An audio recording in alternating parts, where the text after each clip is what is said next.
You straight up cuckooed that dude, bro. Oh my God. You've got all your Charger gear on because I look good. I got big energy every day. Let's go! And he is dicked.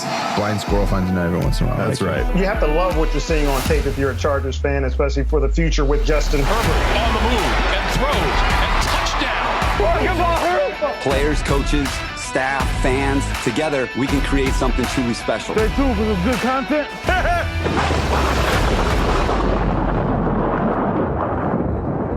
Welcome back, everybody, to the Charger Chat. I'm your co-host, Wolldog, sitting with my buddies, Kev, Hug, and Duggan. Oh, hi, guys. Oh, hello, Kevin. And Kyle, the coach, Duggan. What's up, ladies? Oh, it's Kyle, the coach, Duggan, and Kevin. We're one big happy. I don't know what I'm doing with my life. Hey, everybody. Welcome to a special Friday edition of Charger Chat. It's just me, your old pal Wolldog, sitting here. Got a few special things to talk about for this episode. I can already hear you folks asking yourself, what can one expect on a Friday episode? What the heck is going to be so different on a Friday episode comparatively to a Tuesday episode? And I'll tell you, I don't know. Okay. We're trying some new things here, folks. We understand that our Tuesday episode can sometimes get a little on the heavy side, if you will. And so we're trying to spread it out a little bit more, try to make these things a little bit more easier to digest, so that way you folks don't get too inundated on those Tuesday episodes. And we spread it out a little bit, and we try to add a few new things as well. So for this particular episode, it's just going to be me talking about some of the things going on. The news lately has been a little bit light. However, one of the greatest things that we've seen lately is we had him on the show, Taylor Soto, who, as you all know, his house unfortunately burned down. It was a very unfortunate circumstance, and he was gracious enough to come on the show and talk to us about everything that happened. But those of you that have been paying attention to social media saw that the Chargers had him over to the stadium. They made a great video as far as showing his entire experience there. I've watched that at least 3 or 4 times just because watching him go into the stadium, this giant, massive stadium, going to see all the different aspects and meeting up with Antonio Gates. That, if you guys haven't seen, there's that moment in the video when somebody lets him know that is the first, because he threw a ball to Antonio Gates, and somebody lets him know, like, hey, did you know that's the first catch Antonio Gates has had in this stadium? And you just see his, like, that realization wash over him that, like, oh my God, I just threw the first pass to Antonio Gates in this new stadium. What a great thing to come from such an unfortunate situation. And then he also met up with Derwin James, and just they took care of Taylor. And then he was also on Good Morning Football, which is great to see him on there as well. He's getting recognized basically now across the entire country as far as what the Chargers have done for him, which has been great. Like that's what Bolt Fam is, folks. We take care of our own and we support each other through the thick and through the thin. And unfortunately, Taylor went through some of the thin, but we were there to try to help him out in that situation, and the Chargers did that as well. So it was a really beautiful thing. Check it out on their social media if you haven't yet. Just really, really cool to see that happen within Bolt Fam. But I can already hear you asking yourself, Bulldog, come on, you guys have already teased. You got a special interview, and you're right. We do have a special interview this week. Hug and Duggan sat down with the one and only Reggie Slater, father to our first-round draft pick, Rashawn Slater. Very special interview. We're going to go to it right now. Here we go.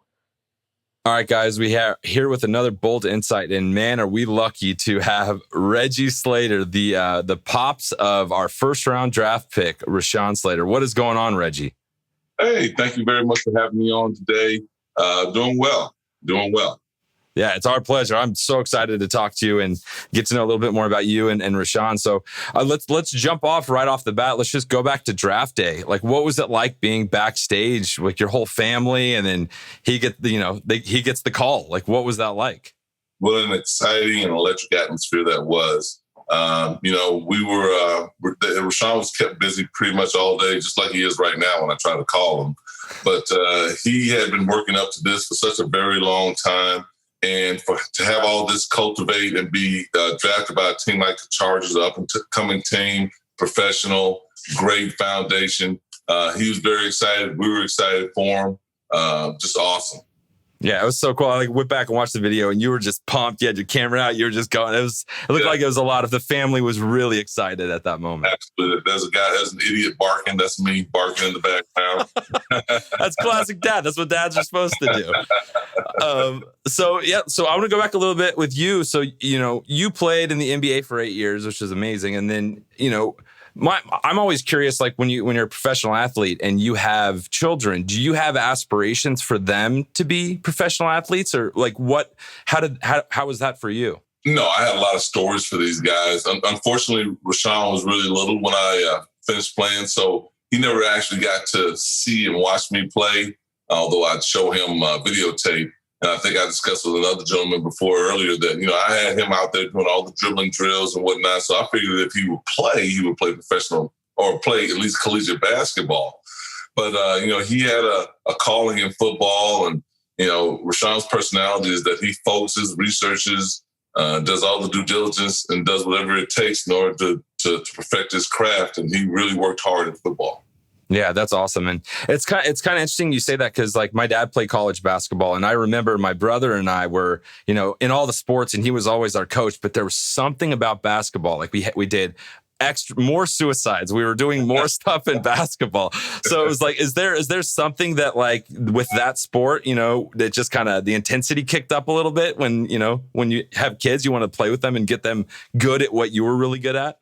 Well, I think as a parent, you want to share a commonality. Mechanics, they share their love for mechanics with their sons. People like to work with their hands, so on and so forth. Myself, I'm a competitor. I love competition. The venue that I chose was basketball. I understand basketball pretty well. Football, I love the competition in that too, but it's a little foreign to me.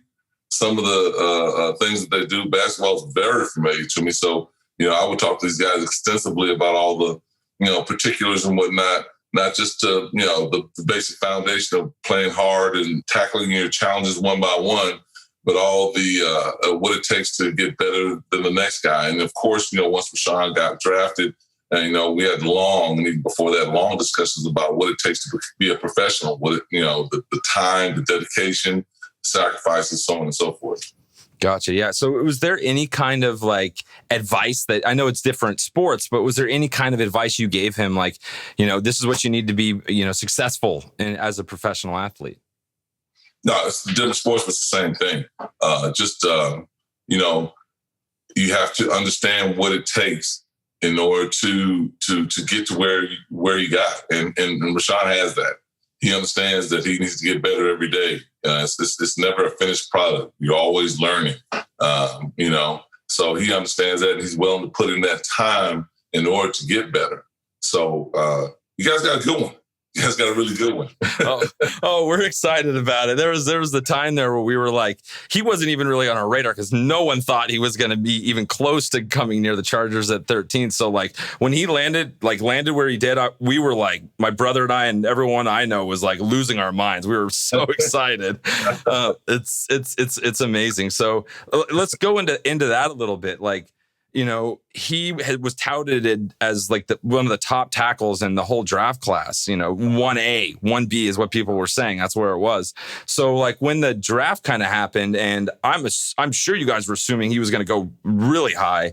And thank God he fell to us. But when he landed at 13, like what was that kind of that energy like? Was it like, all right, this is our guys, we're going to go, this is our team, or like what was that like?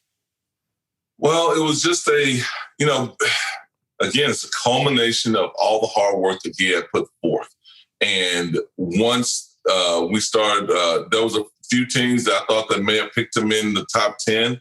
When they did not pick him, I was there for support for Rashawn for whatever happens. But again, landing in LA with the Chargers, that is a dream scenario. I mean, I remember when he got if you look at if you go online and they have when Rashawn gets drafted or something, I don't know what it's called. Again, there's a big bollocksing idiot in front. That's me. You see my suit, and then I move out the way, and then you see him on the phone.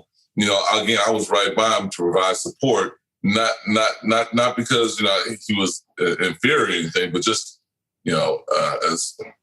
as when you're going through this valley of what you don't know, you need a staff of support, and he has I think a great support system with his family, myself. To help him during that period. But we were so excited. And if you see this guy, he's smiling from ear to ear like the Cheshire Cat, and man, he was just so flipping excited.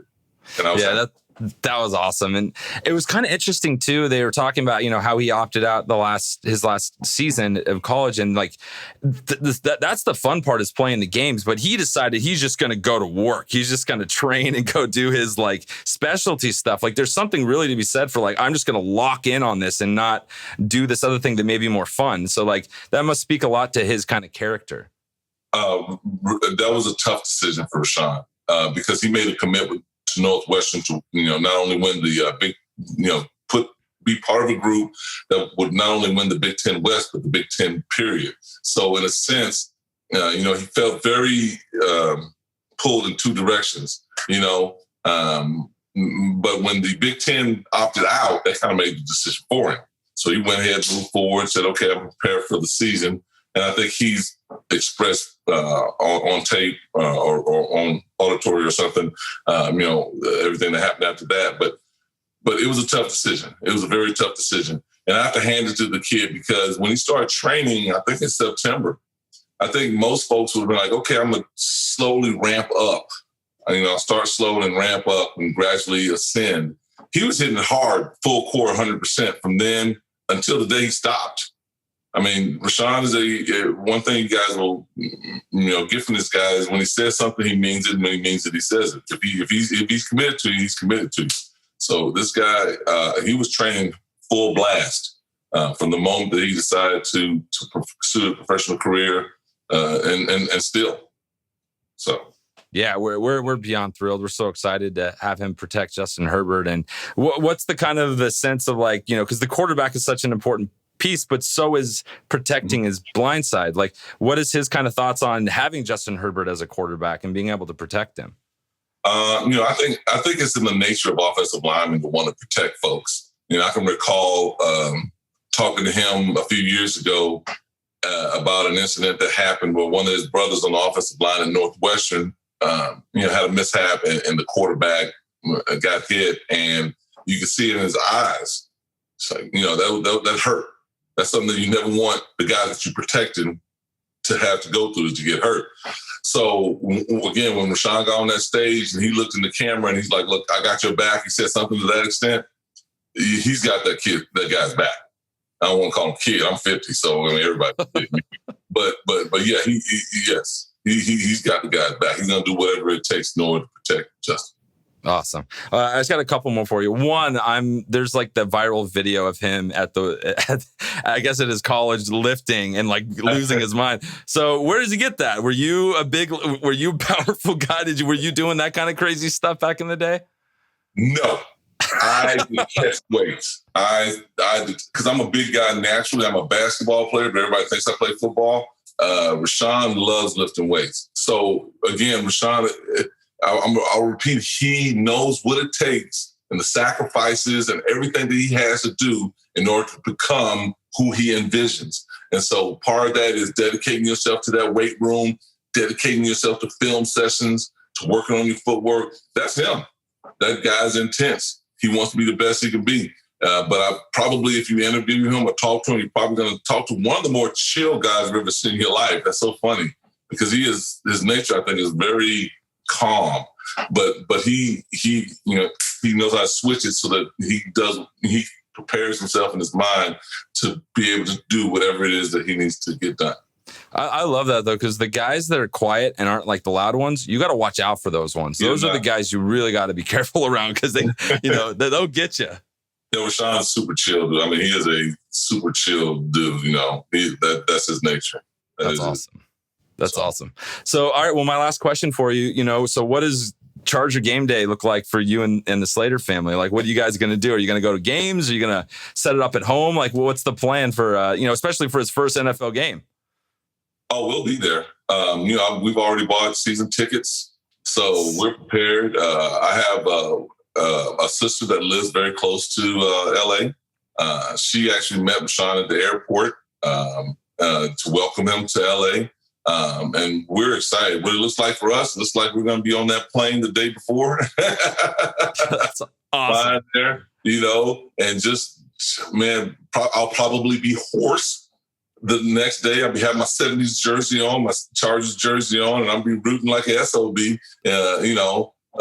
cheering not only Rashawn, but the Chargers on, man. I'm looking forward to a great year. We love that, and we also just got season tickets. We're so excited for this season, so maybe we can meet up and take you to They have a thing called Thunder Alley, which is like the biggest tailgate area. So maybe we could take you down there, and it's cool. Yes, it's a totally new deal for me. I don't think I've been in LA for probably over a decade.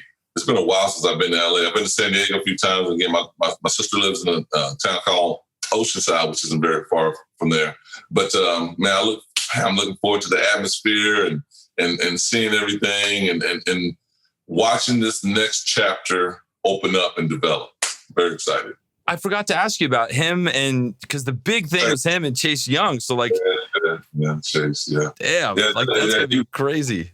Yeah, because I remember him telling me, he's like, everybody keeps talking about Chase. He's like, there's so many other guys that were challenges, and he mentioned the AJ Espinosa fella and a couple of other guys, but I mean, everybody's stuck on to the Chase deal. So I know he's excited for it. I don't know if Chase ever paid attention to any of this stuff or not. I don't know. He might say something to him, but Rashawn and I both share the same thing that neither one of us play very well when we talk trash. So I'm just shut up and I'm gonna go out there and kick your ass. That's the goal. That's I can't really talk about it very well because then I lose topic and things start screwing up. So I just, your ass is grass. That's all it is. That's all I'm thinking about. And then Rashawn's the same way. As soon as that clock starts, your ass is mine. When it ends, you can have it back. I love that. That's a t-shirt right there. I'll take that all day. Well, thank you so much, Reggie. We can't tell you how much we appreciate your time coming on. No worries. Thank you so very much. Go Bolts, man. Holy cow, Mr. Slater. Thank you so much for coming on our show and talking with Hug and Duggan.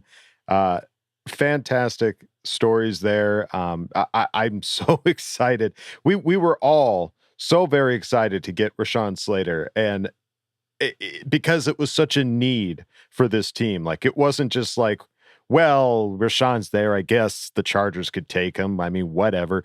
Like, we need this kid. Like, and for him to come to us is so incredibly exciting because just from the story that you just said, like, of him saying that I'm going to protect him. That's my guy. I'm going to do everything I can to protect him, and to know how much that hits him emotionally if he doesn't do a good job. I think speaks wonders to his character and how much he cares about just being the best that he could possibly be. Like, what a stud to have on this team, and to play and protect the guy that was just the offensive rookie of the year last year. Like, what an opportunity for Rashawn and for Reggie to come on and talk to us. Thank you again so much. We really do appreciate it here at Charger Chat. And folks, next week we're going to have another solid interview. I can't tell you who it is yet, but I promise you, Hug and Duggan is working on it in his spare time. And we will have Coach on here in the future. One of the things that we're thinking about doing is doing a coach's classroom, if you will. Normally, Coach answers some of your questions, tries to break it down a little bit for you, so that way not just you guys, but Dumb Bulldog can understand that as well.